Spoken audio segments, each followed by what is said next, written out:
መላው የአፍሪካ አህጉር በነጮች የቅኝ ግዛት ቀንበር ስር ወድቆ ጥቁር ሕዝብ በገዛ ምድሩ ላይ እንደ ባሪያ ይረገጥ በነበረበት በዚያ የጨለማ ወቅት የአውሮፓን ኃያልና ዘመናዊ ጦር ያንበረከከች፣ የታሪክን አቅጣጫ የቀየረችና የጥቁር ሕዝብን ክብር ያስመለሰች አንዲት የአንበሶች ምድር ነበረች። ይህች ምድር የኛዋ ኩሩ ሀገር ኢትዮጵያ ናት። ለመሆኑ ከአንድ ክፍለ ዘመን በፊት በአድዋ ሰማይ ስር ምን ተካሂዶ ነበር? ኢትዮጵያስ ይህንን ታላቅ ጦርነት ለማስቀረት ምን ያህል ርቀት ተጉዛለች? መላው ዓለም በኢጣሊያን ወረራ ፊት ዝምታን ሲመርጥ ከኢትዮጵያ ጎን የቆሙት ሀገራት እነማን ናቸው? እናስ ከዚህ ድል በኋላ በርካታ የአፍሪካ ሀገራት የኢትዮጵያን አረንጓዴ፣ ቢጫና ቀይ ቀለማት ወስደው ለምን የሀገራቸው ባንዲራ ለማድረግ ተገደዱ? በዛሬው ዝግጅታችን የውጫሌው ውል ስውር ተንኮል ከተጠነሰሰበት የቤተ መንግስት አዳራሽ ጀምሮ ዓለም አቀፍ ዲፕሎማሲዎችን አቋርጠን አርበኞቻችን ታሪክ እስከጻፉበት እስከ አድዋ ተራራ ድረስ ያለውን እውነተኛ ታሪክ ይዘንላችሁ ቀርበናል። እስከ ፕሮግራማችን ፍጻሜ ድረስ አብራችሁን ሁኑ።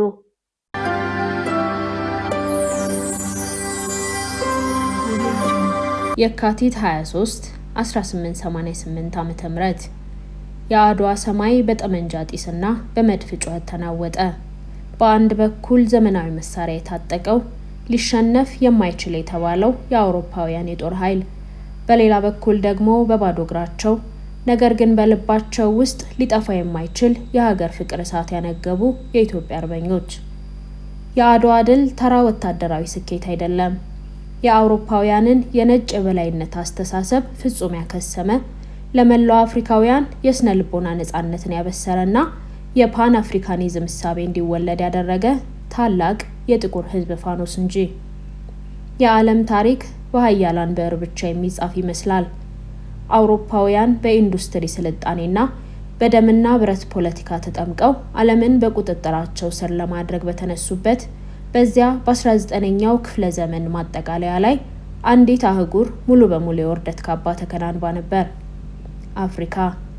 በ1884 ዓ.ም በበርሊን ከተማ የተሰበሰቡት የአውሮፓ ነገስታትና መኳንንት አፍሪካውያንን እንደ ሰው ሳይሆን እንደ ከብት ቆጥረው የወንዞቿንና የወርቅ ማዕድኖቿን መስመር እየተከተሉ አህጉሪቱን ያለ ከልካይ ተቀራመቷት። በዚያ የጨለማ ዘመን በካርታው ላይ ቀይ ቀለም ተቀብታ ለኢጣሊያ መንግስት የተሰጠች አንዲት ጥንታዊ ምድር ነበረች፣ ኢትዮጵያ። ነገር ግን አውሮፓውያን አንድ ያልተረዱት ነገር ቢኖር በካርታ ላይ መስመር ማስመርና በምድር ላይ ያለን ነፃ ህዝብ በባርነት መግዛት የሰማይና የምድር ያህል እንደሚራራቅ ነው። አድዋ ከተራ ተራራማ ስፍራነት አልፋ የነጭ የበላይነት አስተሳሰብ ፍጹም የከሰመባት፣ የጥቁር ህዝብ ደምና አጥንት ተከፍሎ የነፃነት ችቦ የበራባት ታላቅ የታሪክ መስመር ናት። የጦርነቱ መነሻ የተጠነሰሰው በቤተ መንግስት አዳራሾች ውስጥ ነበር። ሚያዝያ 25 ቀን 1881 ዓ.ም በወሎ ግዛት በውጫሌ ስፍራ በዳግማዊ አጼ ሚኒሊክና በጣሊያ ተወካይ አንቶሌኒ መካከል ባለ 20 አንቀጽ ውል ተፈረመ። ውሉ ሲፈረም ዓላማው በሁለቱ ሀገራት መካከል የወዳጅነትና የንግድ ድልድይ መዘርጋት ነበር። ነገር ግን በውሉ አንቀጽ 17 ላይ የኢጣሊያ ዲፕሎማቶች የታሪክ ትልቅ ክህደት ፈጸሙ። ውሉ የተጻፈው በሁለት ቋንቋዎች ነበር፣ በአማርኛና በጣሊያንኛ። በአማርኛው ቅጅ ላይ እንዲህ ይላል: የኢትዮጵያ መንግስት ከአውሮፓ ነገስታት ጋር ለሚኖረው ግንኙነት የጣሊያንን መንግስት እገዛ መጠቀም ይቻለዋል። ይህ ማለት ኢትዮጵያ ከፈለገች ትጠቀምበታለች፣ ካልፈለገች በራሷ ትገናኛለች ማለት ነው። ነገር ግን በጣሊያንኛው ቅጅ ላይ የተጻፈው ቃል ፍጹም የተለየ ነበር። ኢትዮጵያ ከአውሮፓ መንግስታት ጋር ለምታደርገው ማንኛውም ግንኙነት በጣሊያን በኩል ማድረግ ይኖርባታል ወይም ግዴታዋ ነው የሚል ነበር። ጣሊያን ይህንን አንቀጽ ይዛ ወደ አውሮፓ ሀገራት በመሄድ ኢትዮጵያ በኔ ጥበቃ ስር የወደቀች ነፃነቷን ያጣች ሀገር ናት ስትል አወጀች። የአንቀጽ 17 ክህደት በቤተ መንግስቱ ታወቀ። የታሪክ ምሁራን እንደሚመሰክሩት እቴጌ ጣይቱ ብጡል ይህን ተንኮል በተረዱ ጊዜ በቁጣ ተነስተው ውሉን ቀደዱት። እቴጌ ጣይቱ ለአንቶሌኒ የተናገሩት ቃል ዛሬም ድረስ በታሪክ የመጽሐፍት ገጾች ላይ ያገሳል። እኔ ሴት ነኝ፣ ጦርነት አልወድም፣ ነገር ግን የሀገሬን ነፃነት የሚነካ ውል ከምቀበል ጦርነትን እመርጣለሁ። ንጉሠ ነገሥቱ ይህንን ውል ቢቀበሉ እንኳ እኔ የኢትዮጵያ ሴቶችን ይዤ ወደ ጦር ሜዳ ዘምታለሁ እንጂ ሀገሬን ለእናንተ አሳልፌ አልሰጥም። ብዙዎች የአድዋ ጦርነት የተካሄደው ኢትዮጵያውያን ጦርነት ስለሚናፍቁ ይመስላቸዋል። ነገር ግን እውነታው ፍጹም የተለየ ነው። ዳግማዊ አጼ ምኒልክ ጦርነትን ለማስቀረትና ደም እንዳይፈስ እጅግ ረዥም ርቀት ተጉዘዋል። ሁሉንም የዲፕሎማሲ አማራጮች ሞክረዋል። በመጀመሪያ አጼ ምኒልክ ለጣሊያን ንጉሥ ኡምቤርቶ አንደኛ ቀጥተኛ ደብዳቤዎችን ጻፉ። በአማርኛውና በጣሊያንኛው መካከል ያለውን ልዩነት በማስረዳት ስህተቱ ከትርጉም የመጣ ከሆነ እንዲታረም በታላቅ ትዕግስት ጠየቁ። ሆኖም የጣሊያን መንግስት በትዕቢት ተሞልቶ ምላሽ አልሰጠም ነበር።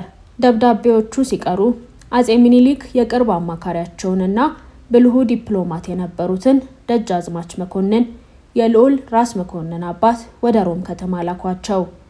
ደጃዝማች መኮንን በሮም የዲፕሎማሲ አደባባይ ላይ የኢትዮጵያን ሉዓላዊነት ለማስከበር በብዙ ተከራከሩ። ሆኖም ግን የጣሊያን ጠቅላይ ሚኒስቴር ፍራንቼስኮ ክሪስፒ በአጉል የአውሮፓውያን የበላይነት ስሜት ተወጥሮ ድርድሩን ውድቅ አደረገው። ኢትዮጵያ በውሉ ምክንያት ከጣሊያን የተቀበለችውን የገንዘብ ብድርና የጦር መሳሪያ እርዳታ በሙሉ አንድ በአንድ ለመመለስ ዝግጁ መሆኗን ገለጸች። ገንዘቡ ተመለሰ። ነገር ግን የጣሊያን ጦር ቀድሞውኑ ኤርትራን ይዞ ወደ ትግራይ ጠቅላይ ግዛቶች መግፋት ጀምሮ ነበር። የሰላሙ በር ሙሉ በሙሉ ተዘጋ። የካቲት 5 ቀን 1885 ዓ.ም አጼ ምኒልክ የውጫሌውን ውል ሙሉ በሙሉ መቅደዳቸውንና መሰረዛቸውን ለዓለም እያወጁ የክተት አዋጃቸውን አሳወቁ። ኢትዮጵያ በነፃነቷ ላይ የተደቀነውን አደጋ ለዓለም ታላላቅ ኃይሎች ለእንግሊዝ፣ ለፈረንሳይ፣ ለጀርመንና ለሩሲያ በአቤቱታ ደብዳቤዎች አሳወቀች። የኢትዮጵያ መልእክተኞች በአውሮፓ አደባባዮች ላይ እየተዘዋወሩ እኛም ክርስቲያን ነን፣ እኛም ነፃ መንግስት ነን፣ ፍረዱን አሉ። ነገር ግን መላው ዓለም ፍጹም ዝምታን መረጠ። የፍትህና የሃይማኖት ወንድማማችነት በአውሮፓውያን የጥቅም ስምምነት ተለወጠ። የበርሊን ጉባኤ ህግ አንዱ አውሮፓዊ የያዘውን ግዛት ሌላው ጣልቃ አይገባበትም የሚል በመሆኑ እንግሊዝና ፈረንሳይ የራሳቸውን ጥቅምና ስምምነት ለመጠበቅ ሲሉ የኢትዮጵያን ጩኸት እንዳልሰሙ አሳለፉት። በወቅቱ የነበረው የምዕራባውያን ጋዜጦች አስተሳሰብም ዘረኝነት የተሞላበት ነበር። አንድ ጥቁርና ኋላ ቀር አፍሪካዊ መንግስት ዘመናዊ መሳሪያና መድፍ ከታጠቀው የሮማውያን ስልጣኔ ጋር ሊወዳደር አይችልም፣ የኢትዮጵያ መውደቅም የጊዜ ጉዳይ ብቻ ነው እያሉ ይሳለቁ ነበር። ኢትዮጵያ በዚያች ሰዓት ከፈጣሪዋና ከልጆቿ ጽናት በስተቀር በምድር ላይ ምንም አልነበራትም። በዚያ የብቸኝነትና የጨለማ ሰዓት ግን ከኢትዮጵያ ጎን የቆሙ ጥቂት ወገኖች ነበሩ።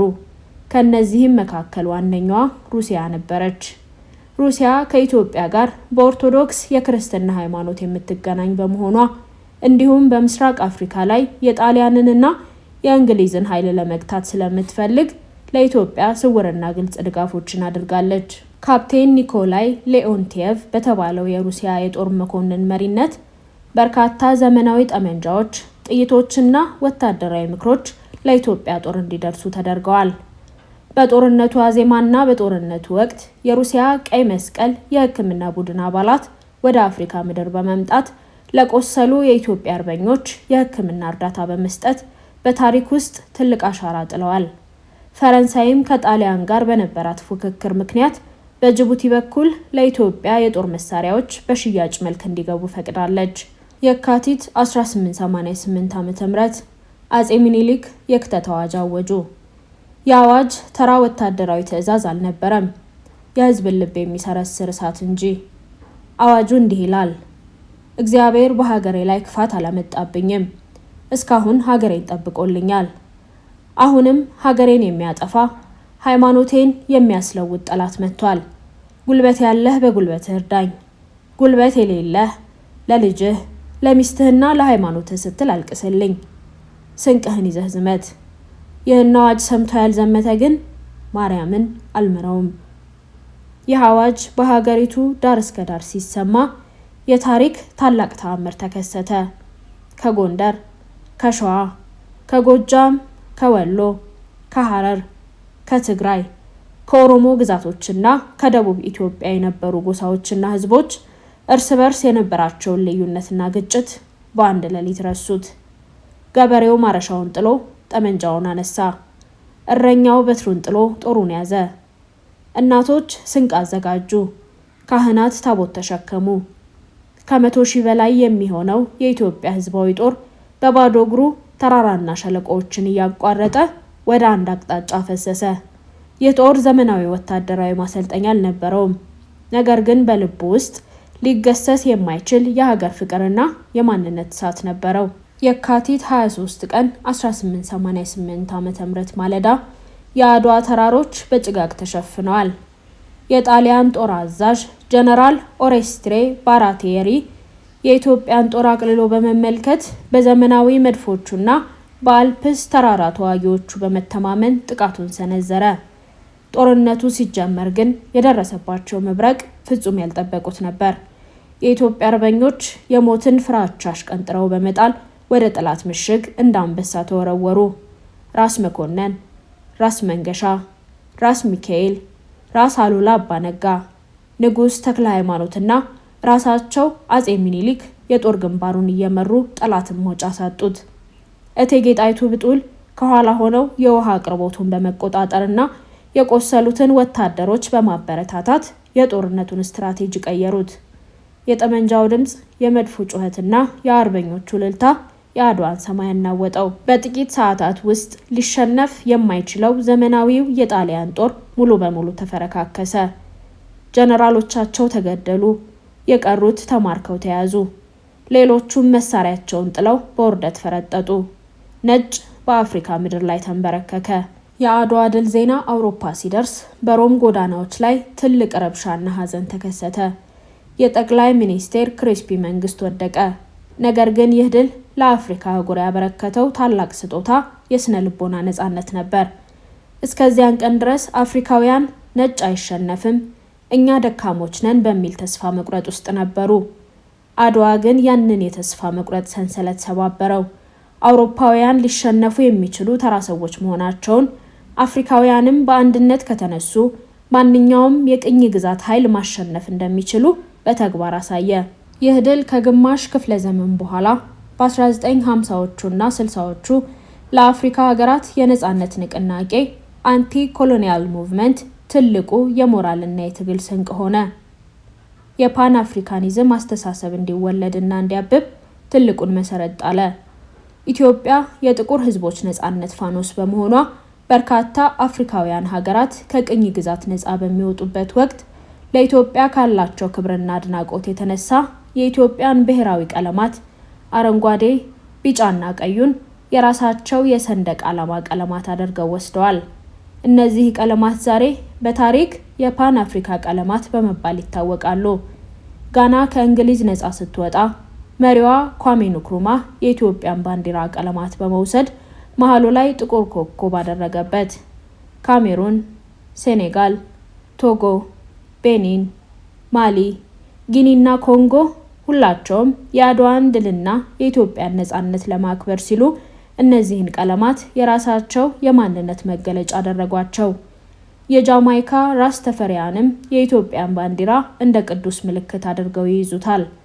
ኢትዮጵያ በአድዋ ምድር ላይ በተቀዳጀችው ድል አማካኝነት ለዓለም ያስተላለፈችው መልእክት ግልጽ፣ ጥልቅና ዛሬም ድረስ በሰው ልጅ ታሪክ ውስጥ የሚያስተጋባ ነው። ክብር፣ ነጻነትና ሉዓላዊነት ከፈጣሪ ለሰው ልጅ የተሰጡ ተፈጥሯዊ መብቶች እንጂ በኃያላን መንግስታት ፍቃድ የሚሰጡ ወይም የሚወሰዱ ስጦታዎች አይደሉም። የሰው ልጅ የቆዳው ቀለም ምንም ይሁን ምን ክብሩንና ሀገሩን ለመጠበቅ በአንድነት ከቆመ የትኛውንም ግዙፍና ዘመናዊ የወረራ ኃይል ማሸነፍ ይችላል። አድዋ ታሪክ ብቻ አይደለም፣ የሰው ልጅ ለነጻነቱ የሚከፍለው መስዋዕትነት ሁልጊዜ ድልን እንደሚያገኝ የሚያሳይ ዘላለማዊ ምስክር እንጂ። የአድዋ ድል የኢትዮጵያ ኩራት፣ የጥቁር ሕዝብ ፋኖስ።